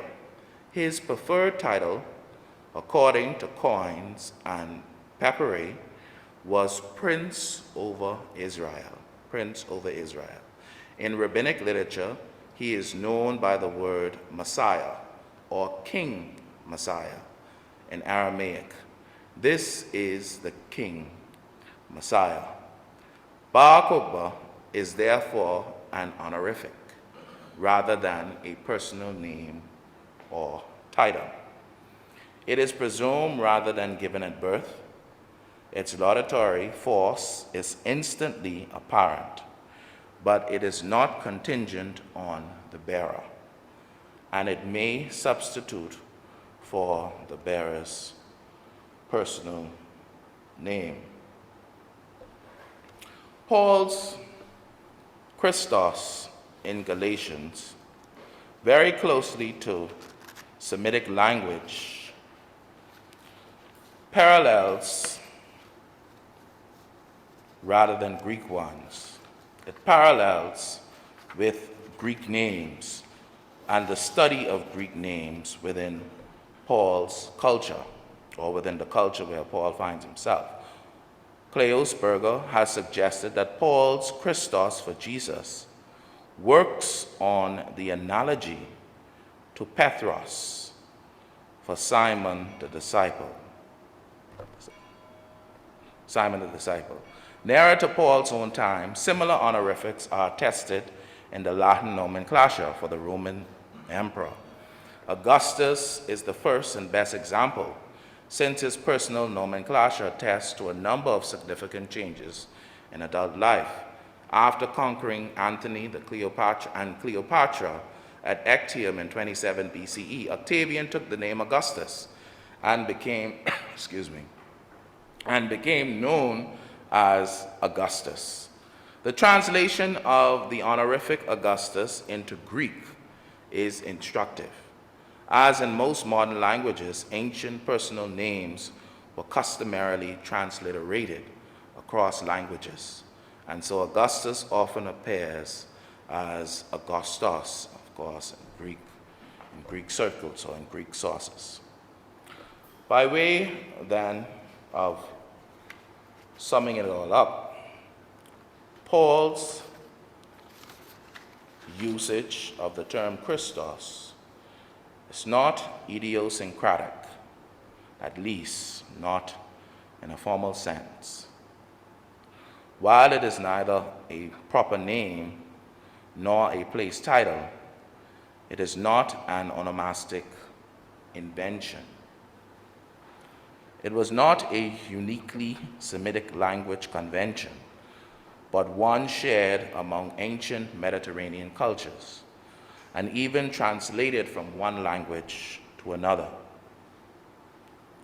It is not coincidental that these are the very features of Paul's use of Christos that have so vexed his modern interpreters.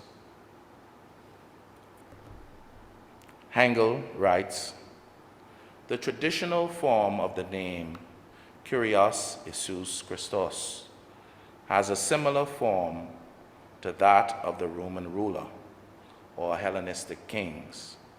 In that form, Jesus was the real proper name, Christos the cognomen, and Kyrios the title. In fact, Christos seemed to be a word with a character all on its own. It was neither one name among many, like Jesus, nor was it a customary Greek title, an honorary or an honorific designation, like Basileus or Kyrios. Instead, Christos expresses the inalienability or uniqueness of Jesus.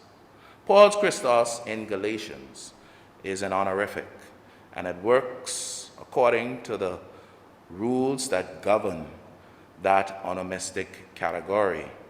That is to say, Paul's Christos differs in kind, not in evolutionary stage, from names on the one hand and titles on the other hand. When Paul uses the word Jesus Christ and Christ Jesus, they are functionally interchangeable because both are individual phrases, Jesus and Christ. They are only proper names. When Litzman, he came out with his book on the Pauline corpus. He overlooks the fact that Christ must still be an appellative in order to permit the inversion, so long as the writer feels free to write either Jesus Christ or Christ Jesus. Christ is still in his mind an appellative. To put it another way, the biblical Christ is not always the Christ of God. Grammatically speaking, Christ of God is only used as a single name in the Gospel of Luke, and as a single time, and the single time Christ of God appears in this Gospel is in a passage where Jesus refers to himself as the Messiah, the Son of the living God. On account of this, experts speculate that Christ of God can be found in Galatians and throughout the Pauline corpus, since Galatians contain Jesus' claim that he is the Messiah or that he is the Son of God. It is concluded that Luke's use of Christos is closely molded on the Lord's anointed of 1st and 2nd Samuel and the Psalter. A typical example in the infancy narrative is seen in the account of Simeon the prophet, who is assured that he will not die before he witness the Lord's Christ. The form Jesus or Christos is not to be found in the earliest texts of the epistles. That is, the conjunction of the anatherous name Jesus with the articular title, the Christ, is not a Pauline term. Those who argue for a titular sense of Christos in Galatians, on the other hand, frequently point to situations when the apostles did employ the definite article. As for ancient Greek, it is true that as a rule it does not employ the definite article with personal names. Smith summarizes names of persons and places are individual and therefore omit the article unless previously mentioned or specifically marked as well known. Paul's personal practice reflects the language's broad adaptability. He commonly used anatherous variants of personal names and frequently employs the title Christos without the article in a way akin to that of a personal name. In all of this, he adheres to accepted standards about the usage of the definite article. The use of the article does not help us decide when Christos is a title and when it is a name. The overall intention of my presentation is not to reveal that Paul does not consider Jesus as the Messiah, but rather to show an historical, plausible picture of a fully Jewish Paul who was influenced by Hellenization and fully committed to Christ, while having a unique definition of Messiah and other goals than those assigned for him by Christians or other interpreters. The exceptions presented by Galatians 3:16 are often cited rule that in Galatians, Christos is never a predicate, show that what interpreters have in mind are clauses of the precise form subject, Jesus. That is, there is an assumption widely held among interpreters that the sentence, Jesus is the Christ, is precisely the form of the sentence that would count as evidence of a Messiah Christology. Paul's Christos in Galatians is different in kind, not in evolutionary stage, from names on one hand and titles on the other. The forms Jesus Christos and Christos Jesus are interchangeable, because Christos here is being used as an honorific, and that's how honorifics were written. Names and titles, connotation and denotation. Thank you very much. Thank you very much, Dave. Dave is now available for questions and comments.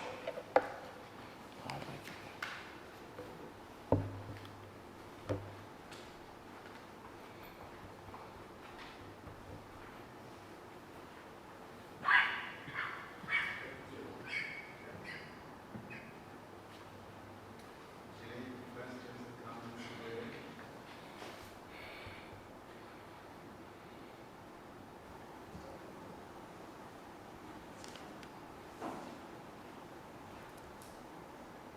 Yes. I have Professor a- Ochieng, yes. Yes. A quick question to start the session off. Now,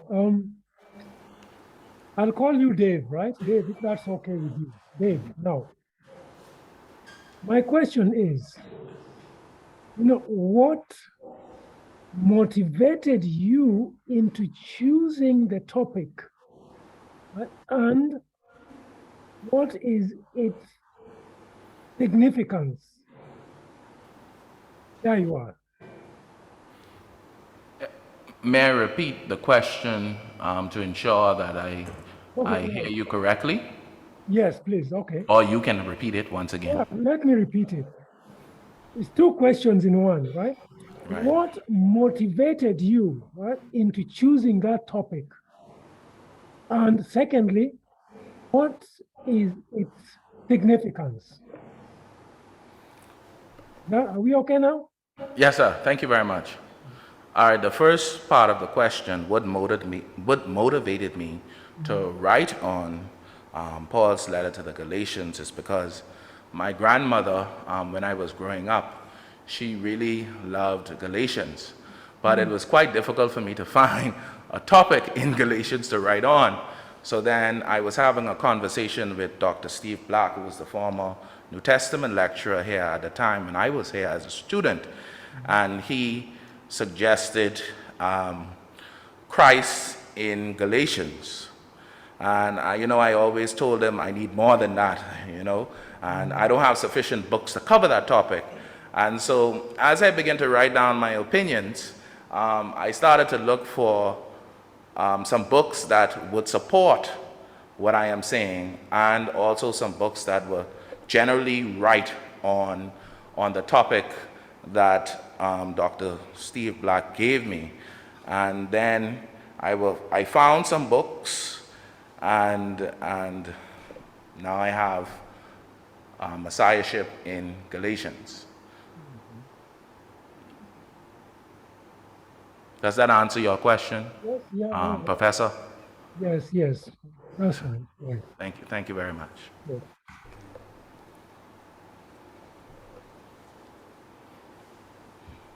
Yes, Dr. Holder. May I come in here? Okay, I, Professor. I get the impression that you answered the first. First question. Hello? He said you answered the first question posed You by. answered the first Oh, question. okay. And the What is second, its importance? Yes. and the second question was, okay, the first question was, what were my motives, or the reason why I wanted to write Galatians? And the second question was the significance of my writing. Right, yes. Well, I just simply want to prove that which is not acknowledged most time, that Paul was a Jew. And not only was that he was a Jew, but he was writing in a particular period, and he was influenced, in that period he would have been influenced by so many other cultures, with so many other meanings. And what we suggest as Christians may indeed be wrong if we do not hold into consideration these cultures and these influences that we find in the context of his writing, particularly in Galatians. Thank you very much. Does that apply to the name or the term Christos? Because you have to pin it down. It's not only about he's writing as a Jew, but he's writing and using that term Christos. So what is the significance here, especially since some people are saying you have to leave a pause between the word Jesus and Christos? What is the significance of the study? It depends on, well, if I understand your question correctly, Christos is just a Greek translation of the name Christ. That's the first part. And then the meaning of Christos change from age to age, and it depends on the perspective that you're coming from. If you're coming from a Jewish perspective, then you would see Christos as meaning Messiah. And then if you come from a Christian perspective, which is heavily influenced by N.T. Wright, we would come to the understanding that Christos is translated as Messiah. So it gives off the Tertullian sense of the word. However, there are other arguments out there that simply says that Christ or Christos is simply a proper name.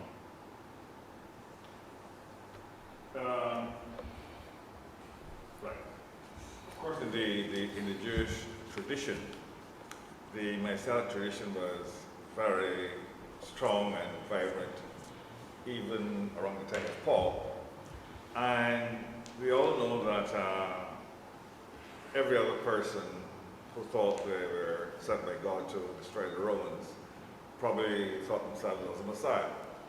So it was used in Judaism as, I'm sure, a title, but a designation of someone who, according to Roman standards, was revolutionary and trying to overthrow the rule of Military. Rome.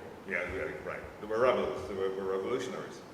Now, the issue is, how does it travel in a Christian world and use in relation to Jesus? Now, we cannot deny, in Roman Judaism, in the time of Jesus, Messiah had a specific understanding, right? Specific understanding. It was there to designate someone who wanted to do something to the Roman thing, and one sent by God to do that. The question is, how much of that understanding of Judaism came out in Paul, and was it in any way tempered and reinterpreted from Paul's Christian perspective? Because although the Jew, he's writing not as a Jew, but as a Christian. Even if we can argue that the Jewish influence is still there.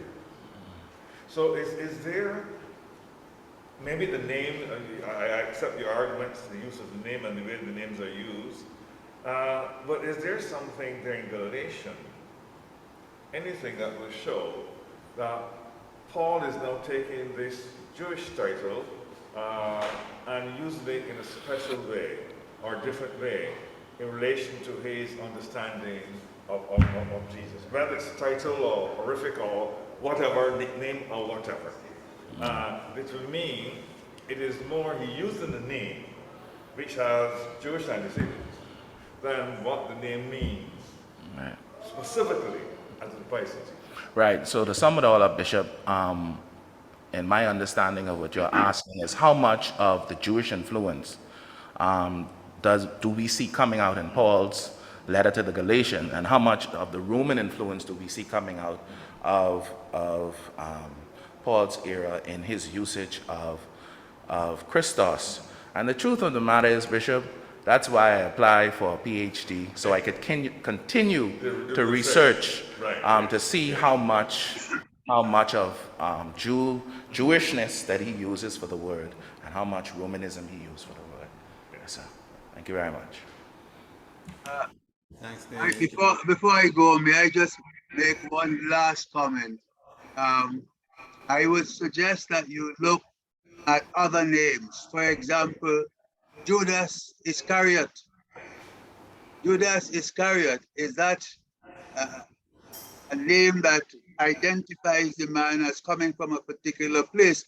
People go to the Hebrew and say Ish Kerioth. So I wonder if you could look at that too, because then we will have to put what Paul is saying about Jesus in the same context as what we are hearing about Judas Iscariot and maybe others as well. Yes, sir. Thank you very much, Professor. Right. Thank you. I asked unfortunately to leave now, but I wish you well. Thank you very much, Professor. Thanks, Dr. Titus, and if you would get your assessment to us at your earliest convenience, it will be greatly appreciated. Any other questions or comments?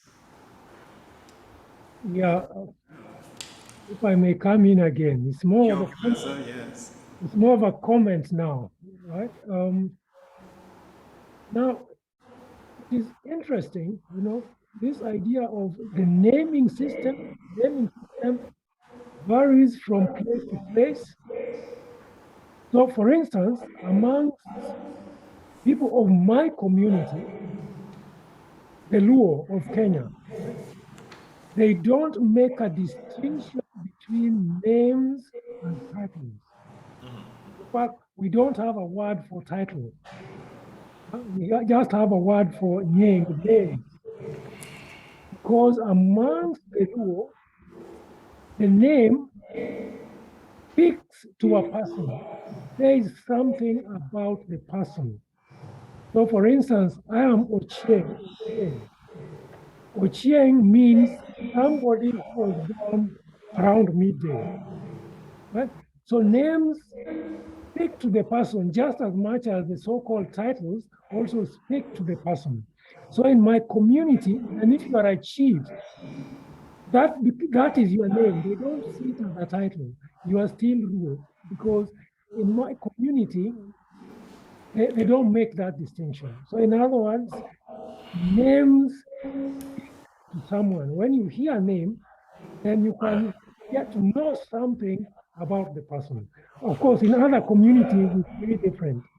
So in my community, we don't have the concept of surnames or family names. I just wanted to bring that to Yeah. your attention. It may be interesting for you to look into that. Yeah, go ahead. Yes, Professor. Thank you so much for that comment. I mentioned in my introduction two names, Chester and N.T. Wright. N.T. Wright said that names are colorless and that titles are full of color. And then I also mentioned a name, Scanelli, Udo Scanelli, who does not hold to the notion that proper names are colorless and titles are full of color. But he claims it depends on the context of the situation. And I think you're trying to say the same thing, where in your country, I think you mentioned in your community, names speak just as much as titles. And so I just wanted to make reference that I did mention that in the introduction. And I thank you very much for that comment. And more importantly, in my community, they don't distinguish between title. They only Yes, have sir. one word which captures both under names.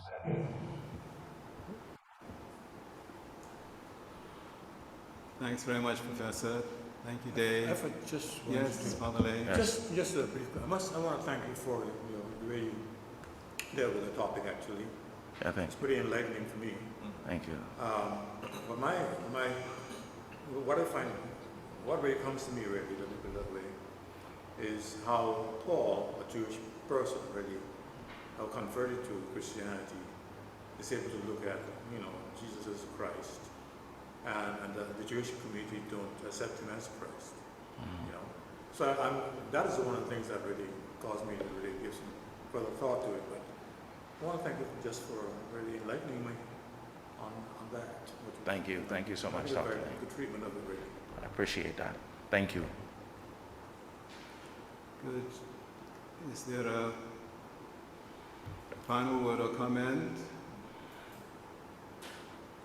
Just that I saw, as Ghana Lane says, Father Lane says, I appreciate the presentation.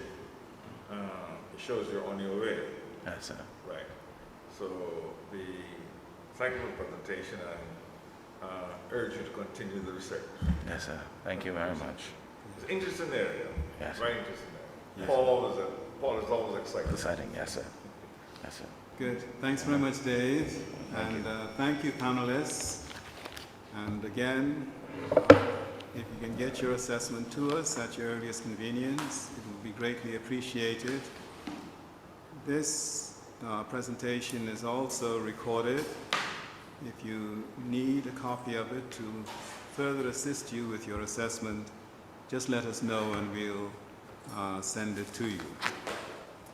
But thanks again, and especially for taking so much time out of your busy schedule to help facilitate this very important exercise as far as Dave's status as an MPhil in theology student of the University of the West Indies, Cave Hill campus. Professor Ochieng, thank you very much. Dr. John, thank you. Father Lane, thank you. Natalie, Chewett, thank you all very much. And all the best for the rest of the day and the forthcoming weekend. Thank you. Thank you, and enjoy the rest of the day all. Thank you.